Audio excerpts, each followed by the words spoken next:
welcome to this first session, or one of the first 5 parallel sessions in the World Forum of Music, which will be raging through the building for the next 3 or 4 days. Over the past 3 days, we've had very, very intense discussions, but we look tired, that's why. Regarding a large project we've been running for the past 5 years called Sustainable Futures of Music Cultures, towards a ecosystem ecology of cultural diversity. I should know by now what it's called. And under the guidance of Tony Seeger, we've been discussing all the different case studies. We've had 9 case studies conducted throughout this time. And when you commission 9 case studies in a research project, you think we're really lucky if we get 7 out of it. And actually all 9 case studies materialize, and all of them are really quite substantial.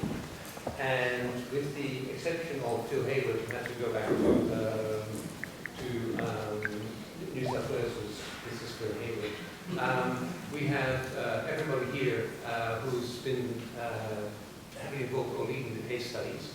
And what we thought we'd do with you is to, in 2 or 3 minutes, have a little taste of all the different case studies, and then we'll try to pull together a little bit. I'll try to summarize a little bit, which is not complicated, not very easy, as we've noticed. What we think are the main findings of the project, and also what we think we want to do with this, because this project was emphatically conceived as something which wouldn't only have academic outputs, and it will have academic outputs, but also to feed back to communities, whichever communities, whether they are people, communities that support Western opera or Vietnamese statue, very pleased and lucky to have Way amongst us, to take their own initiatives to increase the chance of sustainability. I don't think we can fix sustainability of music, but we can certainly make people more aware of the mechanisms underlying sustainability, and hopefully help people to create better strategies to ensure that we have this incredible musical diversity that we have in the world. So I'd actually just like to go down the line of the case study, so you just get a taste of the range of music we've been doing and what the key findings have been. Eshma, would you like to start? Yes, I've been doing the Vietnamese case study for this project, which has been working with the Vietnamese chamber music genre called the Ca Tru. And I'm very happy that we have one of the musicians I've been working very closely with here today.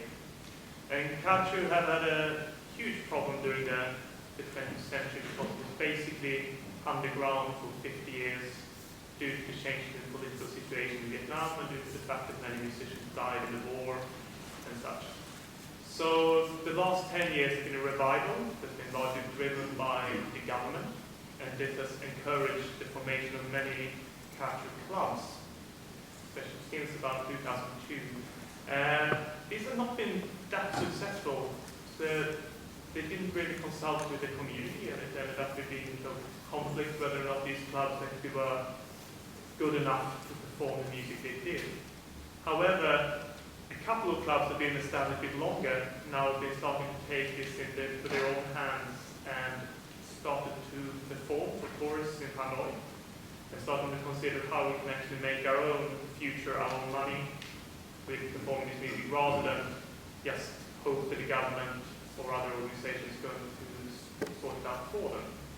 I think that's been the most important change recently for the sustainability of this, that the musicians have been more and more empowered to decide themselves what they're going to do, rather than hope for intervention from government and international organizations. That's about 2 minutes. Thanks. What was that? John? Opera. It's hard to think of anything more different from Ca Tru.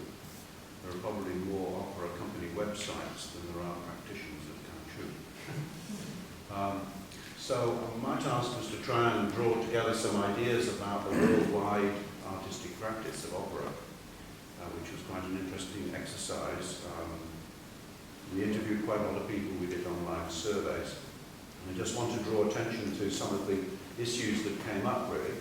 I mean, opera is, I was going to say it's too big to fail, but I think they said that about Lehman Brothers, so I'm not quite sure whether that's the right thing to say. but certainly it's flourishing in so many different countries. It's not without its problems. If Cartu has a problem because around $100 to make a club function over a month, precisely the same problem can happen with an opera company which needs $10 billion to function over the next month. I mean, the sums are different, but the crisis can be the same. So although opera is present in very many countries, and we interviewed people in the States, we interviewed them in Europe, we interviewed them in Oceania and Australia, we didn't get, and Asia, we didn't get to everywhere, but we covered as much ground as possible. Nevertheless, opera still faces challenges. It faces challenges from alternative forms of entertainment, of course.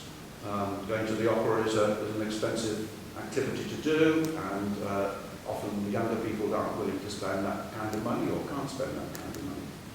There's a great deal of ignorance about the art form. Public knowledge about opera is often of fat sopranos wearing horns, singing and screaming.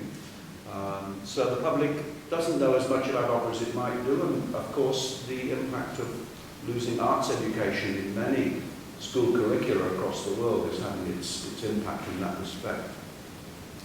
Opera is thought of as an elitist activity, so that creates funding difficulties. In some European countries, of course, opera is thought of as a national art form. Germany is still supporting its opera companies, Italy to a lesser extent, but still supporting them. But in the States, very few state governments are supporting opera. It has to come out of the private purse, and corporations and so on. The combination of ignorance and the fact that it only appeals to certain people, as is the assumption, makes it often quite difficult to raise all that money that's needed. But there's certainly a good side as well, and if there are challenges, there are also considerable assets that opera has. One of them is that opera is a very creative art form. Yes, there's a canon, everybody goes to see the Marriage of Figaro, La Traviata, and La Bohème, and those famous works which have become ingrained as part of the opera business. But nevertheless, people are doing interesting things with those works. They're finding different ways to present them. There is some new work being done. How much depends on opera companies and the environment, and a lot of there's a lot of difficulty for opera companies to put on new operas because they can never guarantee they will get the traditional audiences to come.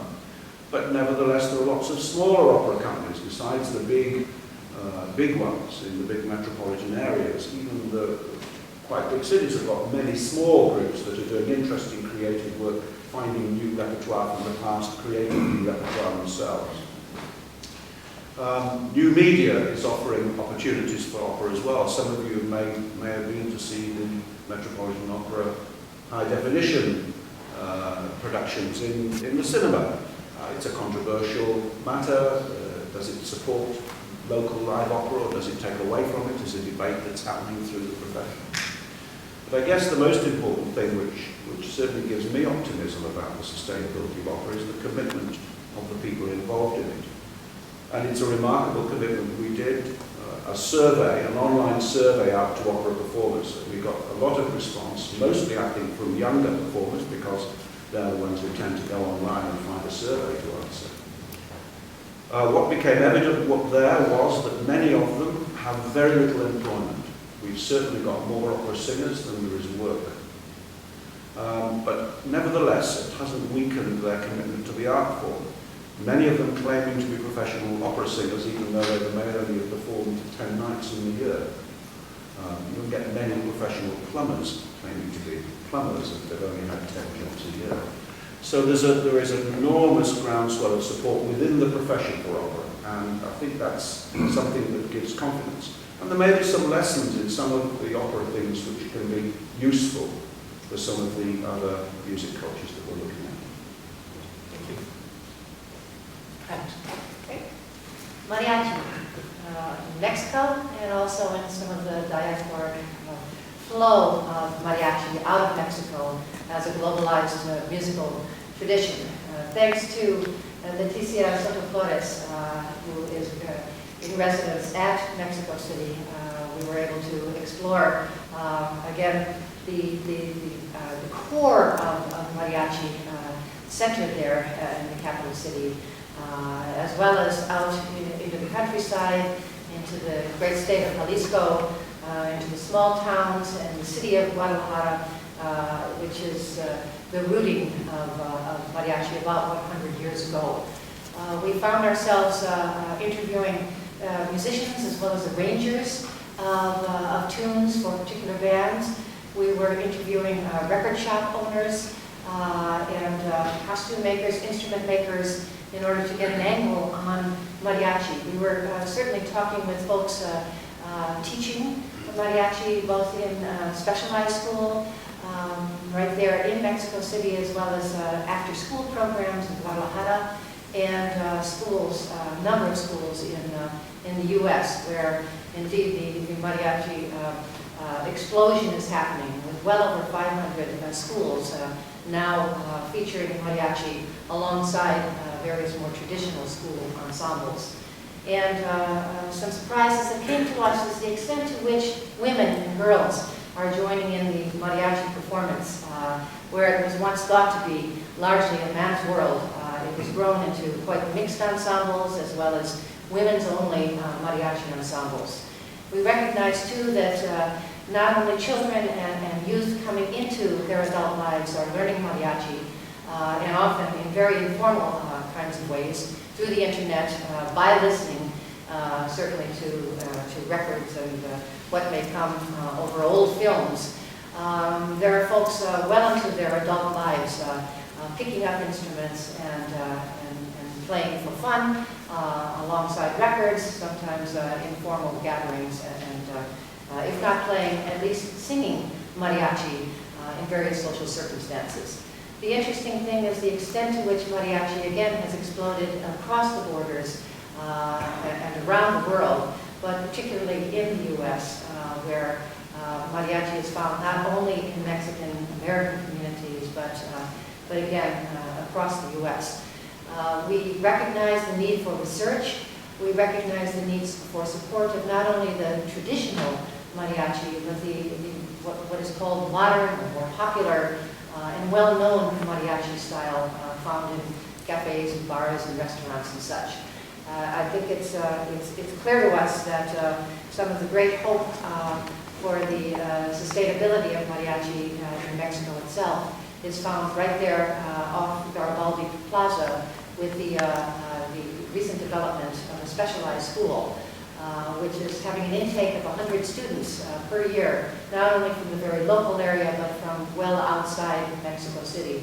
Folks who are coming in to study not only their individual instruments, to play in ensembles, but to learn the cultural history of mariachi and the contextualization of mariachi alongside many other important regional Mexican expressions and alongside the world of musical cultures there. Thank you. I'll do mine with some of the questions. More logically, I have to acknowledge Shubha Chaudhary, who's here with us and has been part of the discussions and has been doing a lot of the research and commissioning of the research reports, as well as Yugor, Sundar Rao, and Rup Ghosh, who've been working with us on this case study, looking at Hindustani or North Indian classical music. One of the things that you will find in the brochure and in the literature is that we've been looking through at all these musics through 5 different domains. We've been looking at how music is being transmitted, so the learning, the way people learn music, how it relates to communities, how it relates to context and constructs, how it relates to regulation and infrastructure, and how it relates to media and the music industry. So these have been the 5 domains that all the case studies have been described in. And underneath that lie 200 questions that have been answered for each of those, so that we actually have comparable data across the different things. I'll say something about each of those domains in relation to Indian music. Learning and teaching, as many people know, goes through a system in which the guru, the master is central, a system called Guru Shishya Parampara, which means a close relationship between a guru and a student and the hard work that's involved in that. That works really well in a society where things go slowly, where a court musician lives at a court and can have students visiting them. It's increasingly challenged in the fastness of the changing society. This is something that we found in many of the case studies, that the traditional circumstances have changed, and it's been threatened, but it's still the only real system of becoming a professional musician, in spite of the fact that there are music schools that train good amateurs and listeners. In the area of communities, one of the striking things is that there's a kind of inner circle of people that know the music really well. It's a music which the French would call musique savante, music that is there for knowledgeable listeners, and they support it. Another thing that's very interesting in the interaction between musicians is that they rarely work together. So there's actually very little collaboration between musicians. Even within particular style schools in Garanas, there are no unions that say this should be the minimal rate for a 3-hour raga concert. None of these things exist. So the communities are actually quite close and quite divided at the same time. In terms of constructs, the values and attitudes underlying thing, one of the things that's very striking is a rock-hard belief in the superiority and the strength of the tradition. India's been colonized for 200 years, and Western music never got a foothold in India, and people in India think our music is strong, it's relevant, it's more beautiful than other music, it's superior, but there's a confidence bordering on arrogance sometimes in this is superior music, and that's why it will continue to exist. And some people will say because it's linked to the cosmos, and other people will say because it's been very clever in finding where the power of money is through its different stages. But there's a very strong sense of this is a music that will survive whatever happens. In terms of infrastructure and regulations, which includes government support, I don't think we found another high art tradition which was so little supported by the government. So there's actually very little support. There used to be support through All India Radio after independence, which was a very important time to tide it over where court culture turned into radio culture for 3 to 4 decades. But presently there's very little money going into Indian classical music, so it's actually really supported by the community and to some extent by corporate support. In terms of infrastructure, it needs very little. So it works well in house concerts, it works in pretty much any hall, and a lot of the festivals are done outside.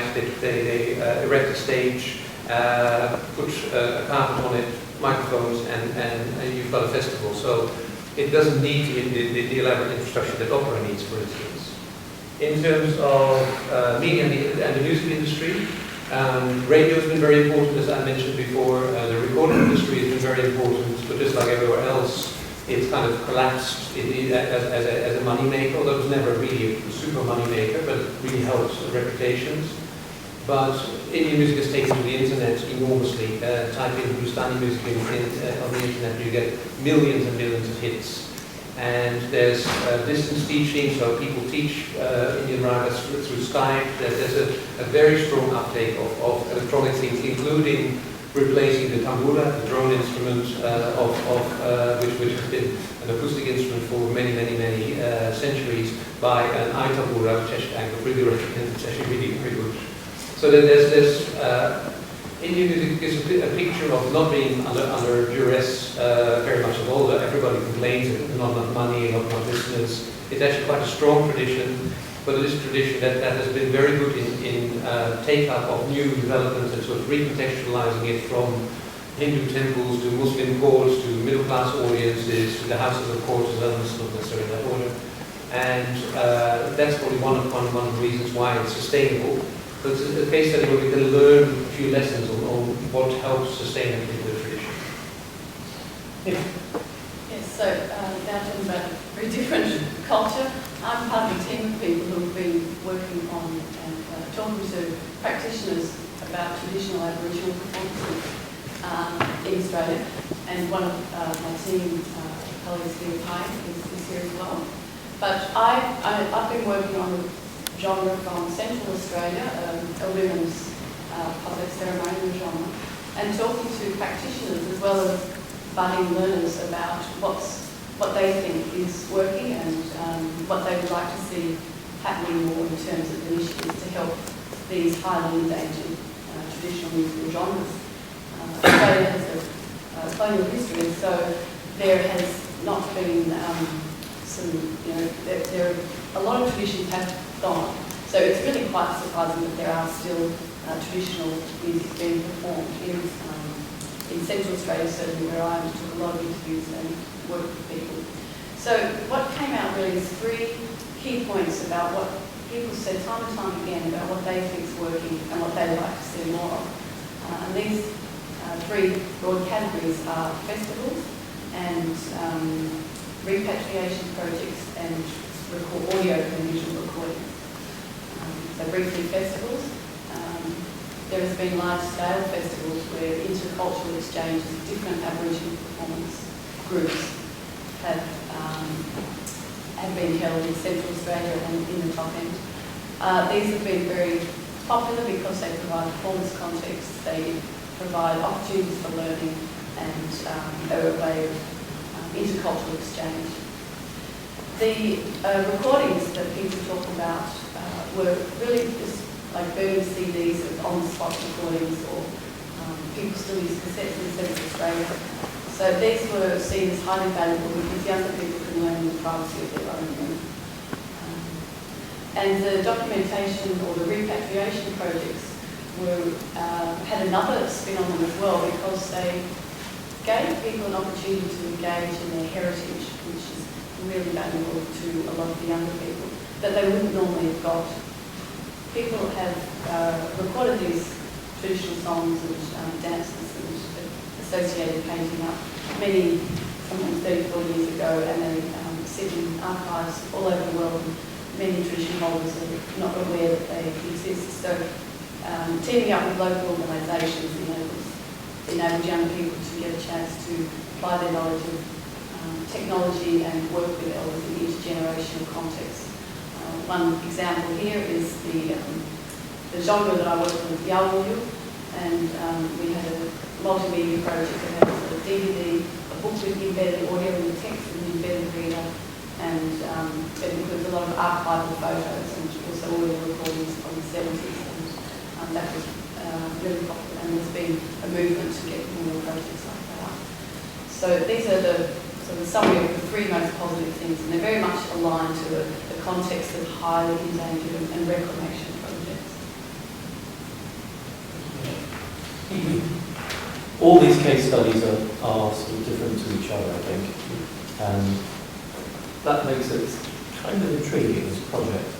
So I've been working on a project with the Korean genre of samonai, a percussion group or percussion genre, typically 4 percussion instruments, which is or has been extremely popular in Korea for the last 30 years or so, and will be known to some of you from universities around Europe, America, Australasia, from typically your Korean students. I've been working with Simon Mills at the University of Durham, Nathan Hesselin at the University of British Columbia, Nami Morris at the University of Cambridge, and 2 research assistants, Helen Kim and Hyun-Suk Kwon. Now, East Asia is a place that has had preservation systems for music traditions operational for a very long time, starting with Japan, where the legislation was passed in 1950, Korea 1962, Taiwan 1982, and China successively in terms of a raft of legislation culminating in a particular law a couple of years ago. And so it would be very difficult for us to say this is the way you should do things in Korea or China or Japan. We have a lot of information coming from those countries, what's actually happened. And related to this project, I edited 2 volumes last year. One called Music as Intangible Cultural Heritage, with papers from 10 authors looking at 4 countries and really focusing in on particular genres and seeing what had happened once they got some sort of government support or UNESCO support. The second volume, it's called Preserving a Tradition in China, was authored by a set of 7 scholars from China, mainland, Taiwan, Hong Kong, including Chang Bo-yu from Beijing, who's sitting here. And we're very aware that there are lessons to be learned, but some of those lessons are quite complex, and not every genre works in the same way. By looking at samonai, we were asking a slightly different question.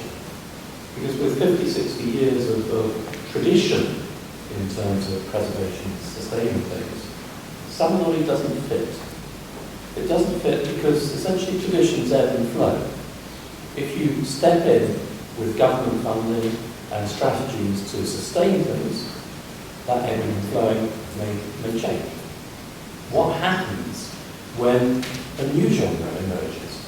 A genre developed out of an older genre, which becomes popular, which becomes sort of iconic to the country of which it's part, and that's Samanoli. But then when that genre begins to fade, it's not the same sort of tradition, and doesn't, the legislation that's in place and the support mechanisms that are in place don't apply to it in the same way as they do to a genre which was declining 40, 50 years before. Now that's the situation that Samanoli is in at the moment.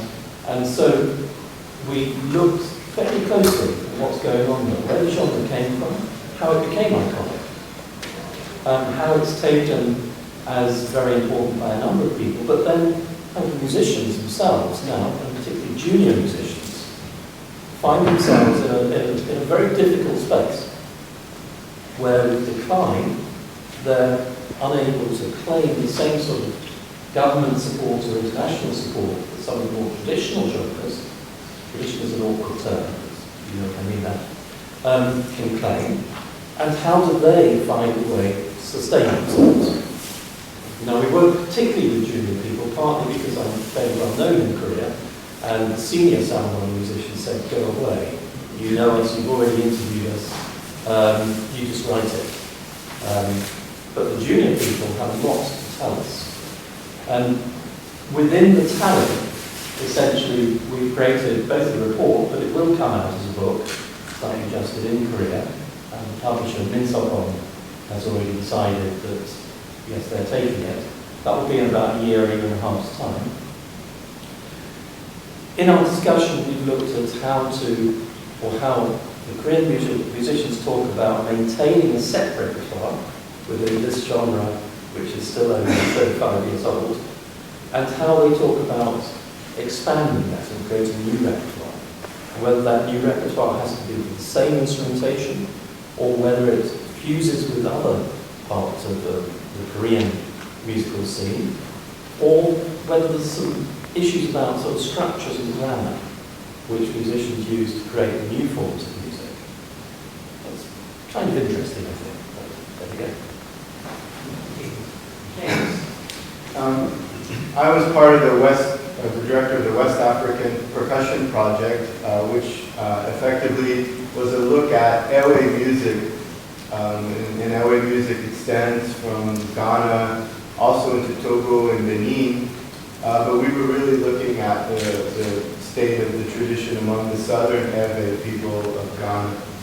I'd like to acknowledge my research partner, Kwakutse Aboku, who's come from Ghana, and grew up within the tradition, but has also had a lot of experience leading researchers and students to research Ewe music and culture, and was able to translate, I think, fairly effectively the complex aims of this project into a language that people there could understand, so that they could also become enthusiastic about the project and looking, kind of self-reflecting and looking at their own music, its music needs, and the state of their own tradition.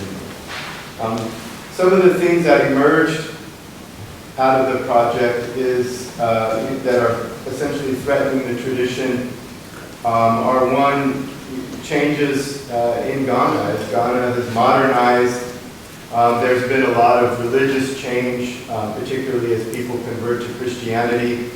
The flavor of Christianity, anyway, that's very popular in Ghana is very evangelical and has set itself very much against all forms of Ghanaian traditional life.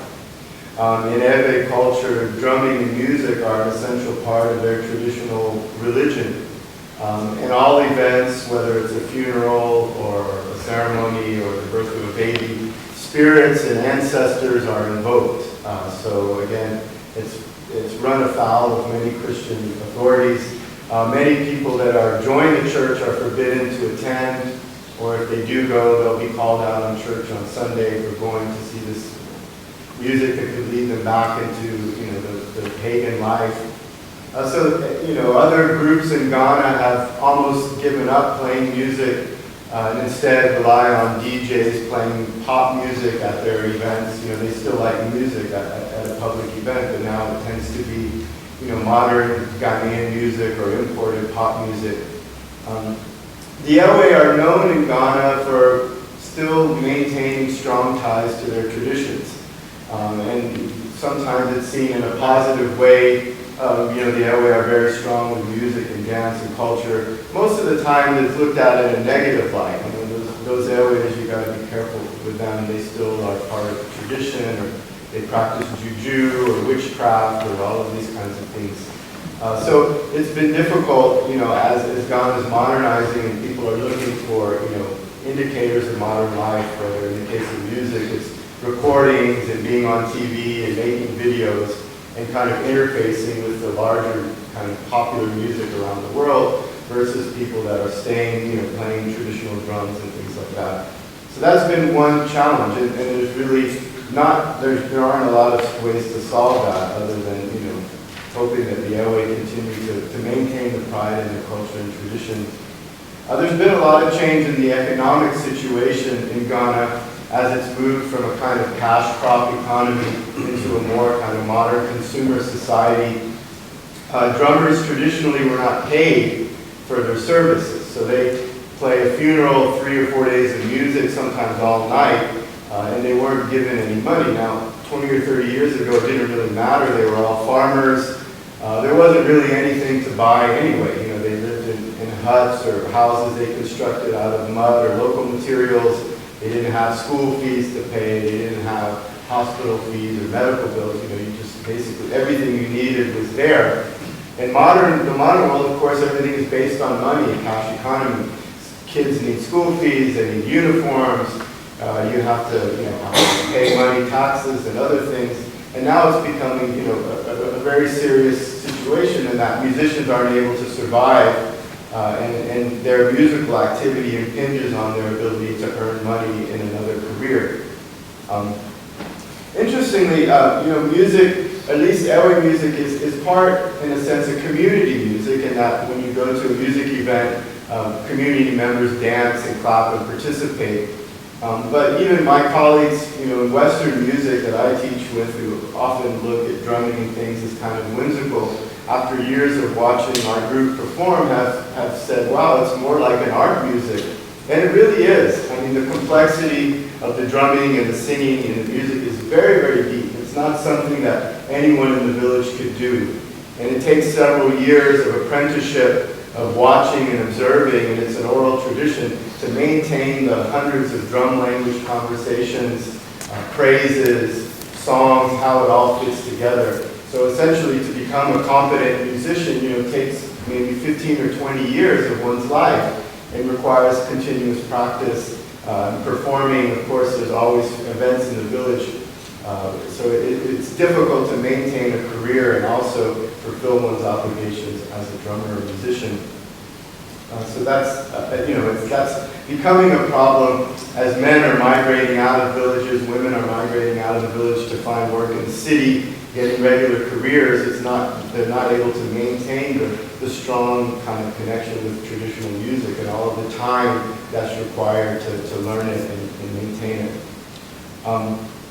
There's, of course, still a very strong kind of connection with traditional life, particularly funerals. So the context for music making is still fairly stable on that side. The other part of it maybe would be traditional religion. And again, that is on the decline. So the context for traditional religious events are definitely declining. But the funeral music is still very strong and is, you know, is still surviving pretty well. The government has generally supported the idea of having national cultural or folkloric groups that present, you know, the culture of Ghana. So they take members from different regions and come and they do shows. This is, you know, the Ewe music or Akan music.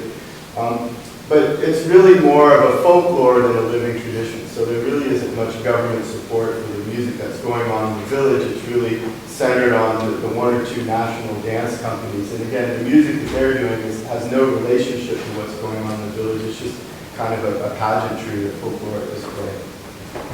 All of the artists that we interviewed cited the need for recording, much like the Aboriginal groups that Myth was talking about. Not only to preserve it and document it, but also to promote themselves. And of course, they look at what other popular musicians are doing in Ghana and the way they're able to spread their music around. There is a fairly lively market for Ewe traditional music.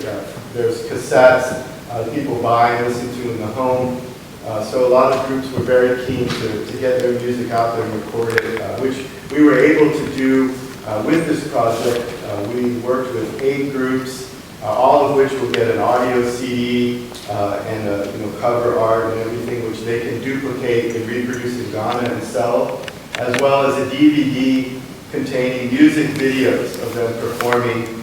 We filmed them very much like you would a popular music video, where we recorded audio in one location and then they kind of dance and lip sync to it in various parts of the village. So we cut to them on the beach, or we cut to them in the shrine or various locations. So it's really kind of innovative, but also, follows a kind of pop music model and makes it popular and fun and fresh. So we're going to be providing the groups with that as well. So I think we were able to identify some needs that we could address making a recording, but there's a lot of long-term issues that are outside the boundaries of what we can do. Okay. Thank you, Peter. Bye. Thanks. My case study is to look at Balinese music and dance, and the key word is Balinese gamelan, gamelan being the generic word for an ensemble of musical instruments. In Bali, depending on who you talk to, there are up to 40 types of gamelan across the island. These have different tunings, different types of instruments. They're made from different materials. They have different repertoires, and those repertoires have different implications of meaning and significance. Okay? So what we're looking at is a very complex jigsaw puzzle of different styles and types of music.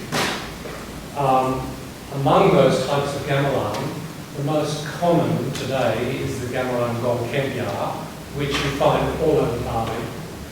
But that is in contrast then to the gamelan baruk, which exists in one village with one set of instruments. So this is the sort of range of types of ensembles to think about.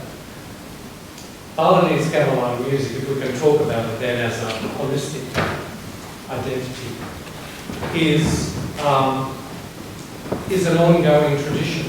I don't think there's an endangerment here, okay? But it's in varying levels of strength. The underlying basis of the tradition is ongoing development and change. So Balinese musicians are always coming up with a new piece of music, and in fact it's expected of them.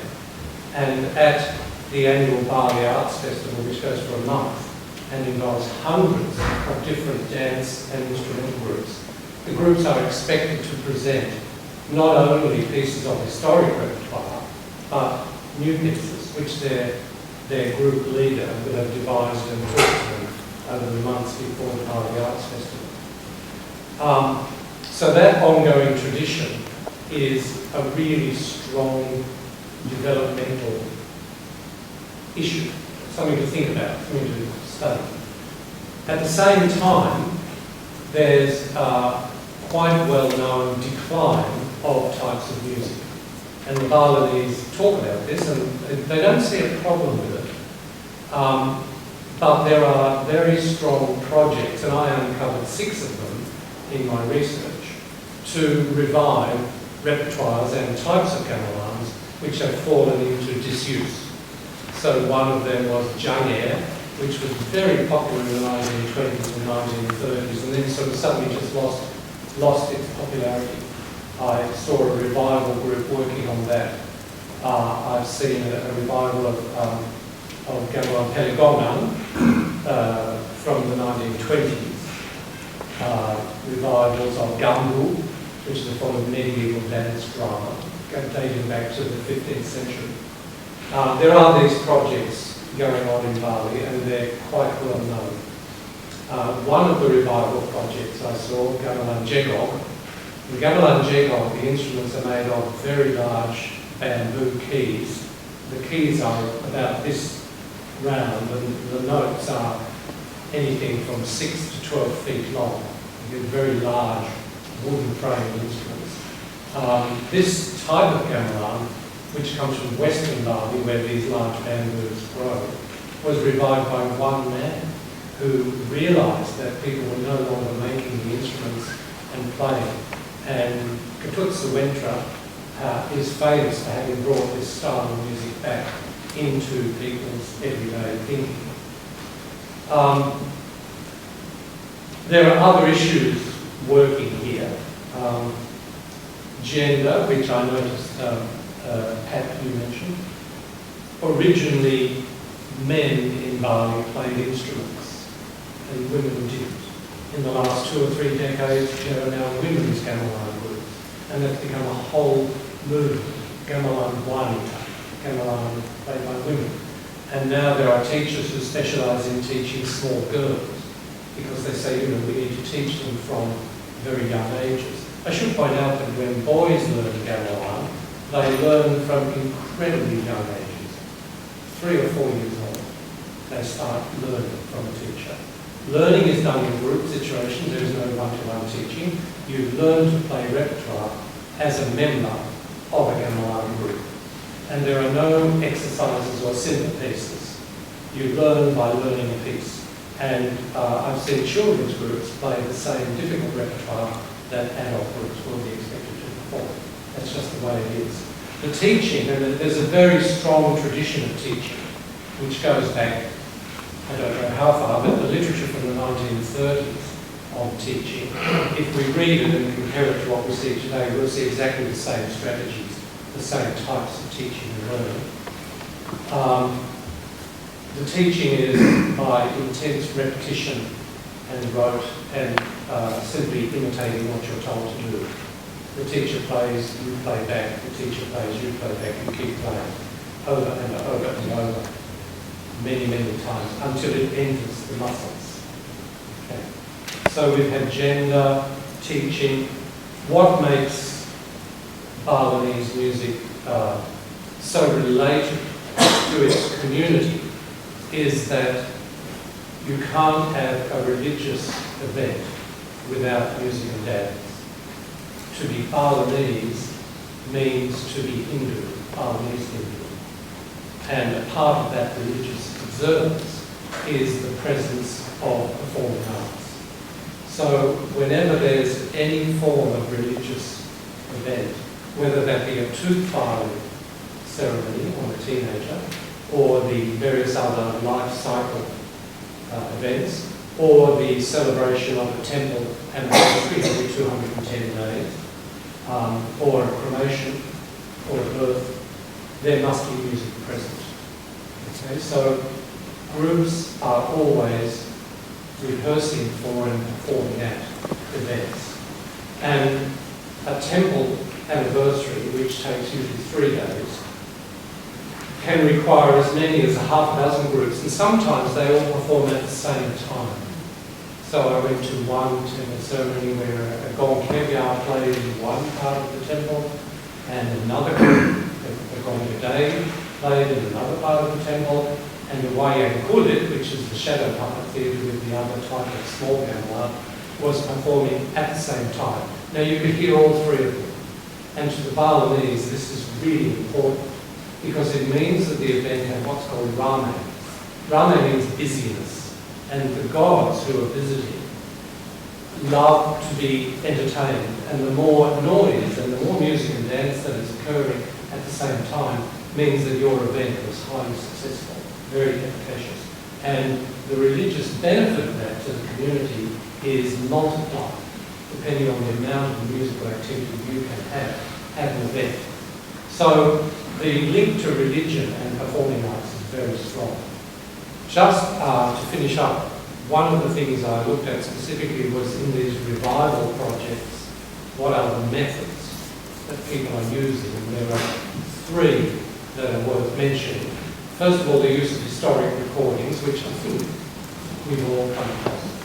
And recordings in Bali go back to the 1920s, to 78 RPM pieces. The finding of senior artists, what I call seminar tour, senior musicians who might be quite old but who have repertoires in their minds, because there is no notation. Okay? So everything is remembered.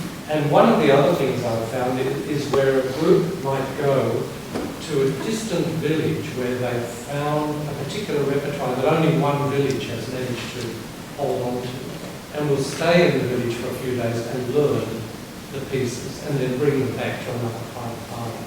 So there are all of these different things happening in this case study, and some of them link up very strongly with all of these other issues, and some are slightly different. Thanks. Thank you. As you could hear, very, very different musical traditions altogether.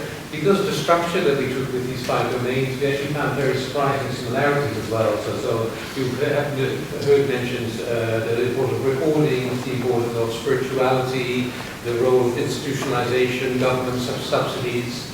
And what was very interesting in the discussions over the past few days is that these links were not always the most obvious ones. So what we tend to think in well-organized organizations like here, that the more you institutionalize things, the safer it is. We found that there's not necessarily a strong relationship between institutionalized teaching and sustainability. So actually, a lot of the traditions that were strongest were ones that kept their transmission processes within their own within their own community. You've heard the link to the word community many times. So community is a very important driver. Underlying that very often is the idea of prestige, of either whether it is the national identity, as in the case of mariachi, or the idea of being the culmination or the zenith of our cultural accomplishments in opera, or the national pride that we have in Hindustani music. So there were many interesting drivers there, and some of them, sometimes groups, sometimes governments, but also very often individuals, managed to trigger some of those drivers and bring sustainability up in different areas. So by describing all these mechanisms, it's quite a richness of data that we have, as you can imagine, across 9 case studies, which the reports are about 50 pages each so far, and they'll be longer by the time they're all finished early next year. So what we've been finding is a number of streams across things. Mostly institutionalization can be really good, but it can also be really bad. A strong relationship with governments can be really good, can also be really, really bad. So there's no single answer. So out of this does not come, if you do those 10 things, your tradition will be sustainable. But what does come from it is that if you understand better what forces work in your tradition, you can actually take action to strengthen the things that are good for your tradition and try to eliminate the things that affect it negatively. And the writing up of that will be quite a challenge to do. But that's what we're going to be doing over the next few months. Before I go on, are there any questions, any of the panelists that jump out at these very, very short reports? Yes. What about the Amami Island? That's Phil Hayward here. Phil, I feel very unqualified to represent Phil's case study. Phil's been looking at a genre called Shimauta from the Amami Islands, which is a small group of islands at the very south of Japan, near Okinawa, but it's quite different from Okinawa, and there's a real cultural difference. And he's been looking at how in a very small culture with only 10,000 people compared to the billion people in India or the hundreds of millions of people involved with opera, how they maintain their tradition and what are the drivers for maintaining their tradition, one of the striking things in that case study was that while we heard in many of the traditions that change was very important, that it's about living traditions that change constantly, Amami Shimaota has frozen itself and is very happy with being the same. So it doesn't feel the need to expand itself very much. So that's one of the striking things there, that once we thought, we're there. What the secret is that you need to be constantly flexible, but actually that's not the answer for everybody. And actually in opera, it's a discussion which bits are flexible, which bits are not flexible, of course. So again, unfortunately, Phil had to leave a bit early, but that was one of the key things in Amami. And it's interesting that we actually do go from 10,000 people to hundreds of millions of people, from a tradition at 35 years old to a tradition at 35,000 years old. So that there's actually an enormous range that you look at, but still you see surprising similarities if you look carefully. Yes. A question more or less for everybody. And please excuse my ignorance about this. On the theory that cultures change and particular traditions may live and die, may go through cycles of popularity, but that there is maybe something of value that we or future humans could learn from the music that was made by people at a certain time. Is there support for a sort of systematic seed bank idea? In other words, I know UNESCO did these series of recordings like back in the 60s or something like that. But I haven't heard about anything since then. But is there support amongst you guys or elsewhere that I don't know about for at least conserving recordings of music, even if it's not possible to preserve the culture that created it? Then there was talk about archiving in almost all the, as you heard from some of the, in almost all the case studies. So archiving is seen as a very important thing, but there was also a discussion about what archiving does. So whether archive just preserves the sound as a sort of two-dimensional representation of the musical culture, or whether archives, what was Dan's expression, activist archives, that archives that actually actively give back to the community. And we see a lot of that in indigenous culture, particularly where people consult archives to support things. The sense was very much, the project is very much based on ecosystems, so that we're not talking about the product, which is the musical sound. We're actually talking about an ecosystem that supports a particular musical culture, which may choose to develop very rapidly or to maintain something in the same way for a thousand years.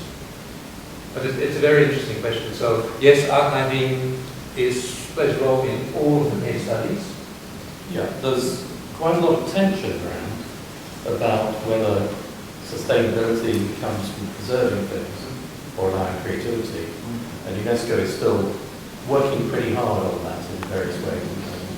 As Tony Sina is more familiar with its efforts than me. But there are how many representative genres around the world in UNESCO? Now hundreds, I think. It's probably thousands. Well, there could be thousands. They have all thousands. But the representative list, and there's things being added to it all the time. It's a convention of party member states who signed up to it for the international cultural heritage. But within that, you see this dilemma that in some places, preservation, keeping something in one form, is considered more important than allowing creativity. In other places, it's the idea of an ecosystem that allows change. So, Korea, which is where I primarily work, has an idea of preservation and preserving things in what, in Korean terms, would be authentic forms. And outside of that, it allows creativity. But it's rich enough to be able to put the money into the preservation side and then allow things to be created and developed separate to it. But that has difficulties as well, which is really what I was addressing in my case.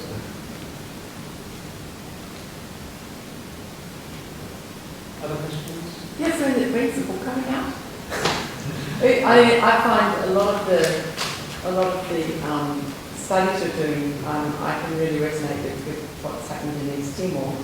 That East Timor has the dimension of conflict that has destroyed so much of the culture, over the last 550 years, because I include Portuguese in that.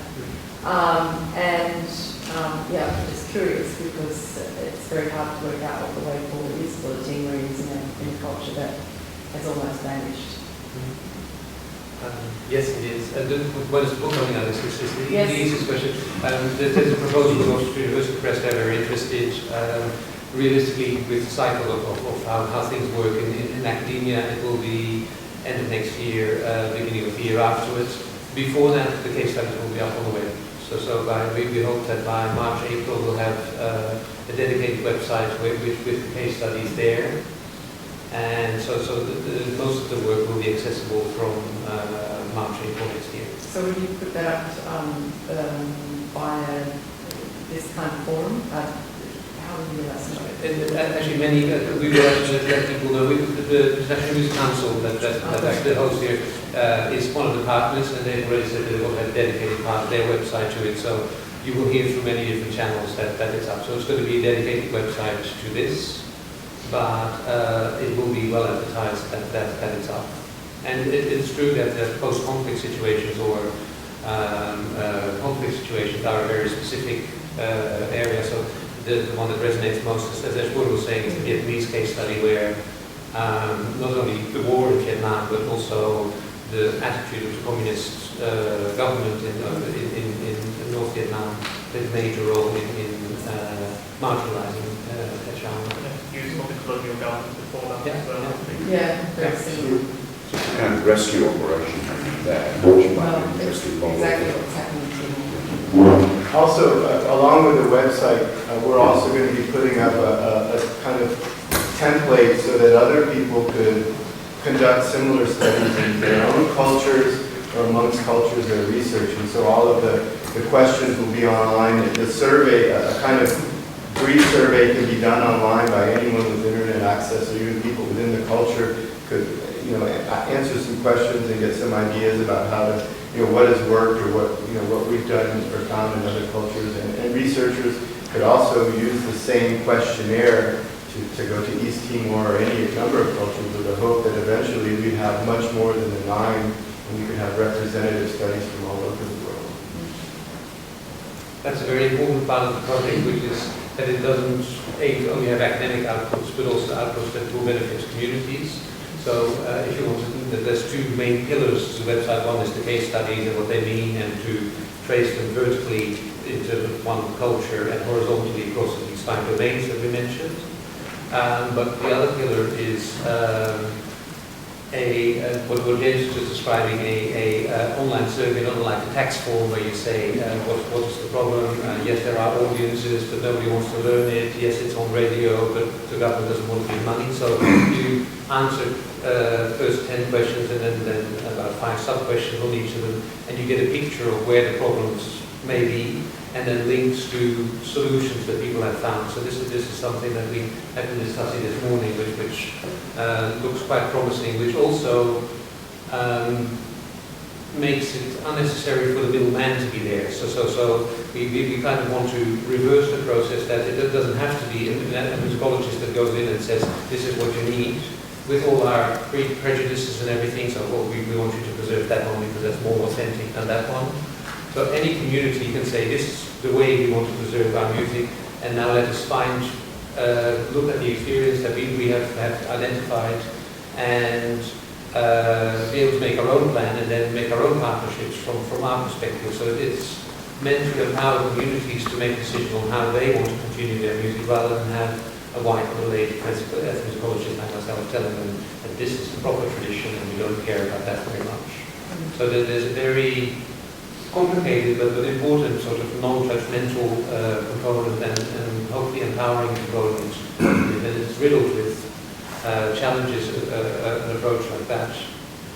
But that will also help stimulate more people to think about what they're doing, and also invite more case studies to be submitted over time. So we will start with the 9 case studies that we've got funding from the Australian Research Council to do, and hopefully over the next few years there'll be 20 or 30, and the more we have, the richer the information gets in what kind of solutions you can find.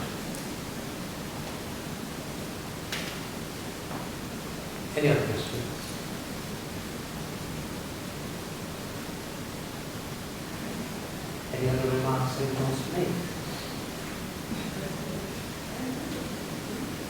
Tony, can you say something, because you've been very heavily involved in the process and you've chaired the meeting over the past few days. Can you reflect a little bit on what you've seen and where you see major weakness and strength of the project? Well, I gave a lecture in this very room about 2 nights ago, so I won't go into it much. But I did say that a lot of musical forms around the world are disappeared rather than disappearing. It's because the structures of laws, the nature of governments, the nature of various factors is in fact making a very unlevel field in which they are trying to operate. And this process, this project is in a sense giving communities a way to understand the ecosystem or fields that they're in and act as actors in them to benefit things that they care deeply about. And I think that's the real opportunity of this project, and I think that's the unusual direction that it has always been directed at, which is really to let community activists and artists themselves figure out what their options are, what options are there, because we don't have to reinvent the wheel every time. Enough wheels have been invented that don't turn, and a bunch do turn, and I think this is one of the mechanisms that everybody can find out about.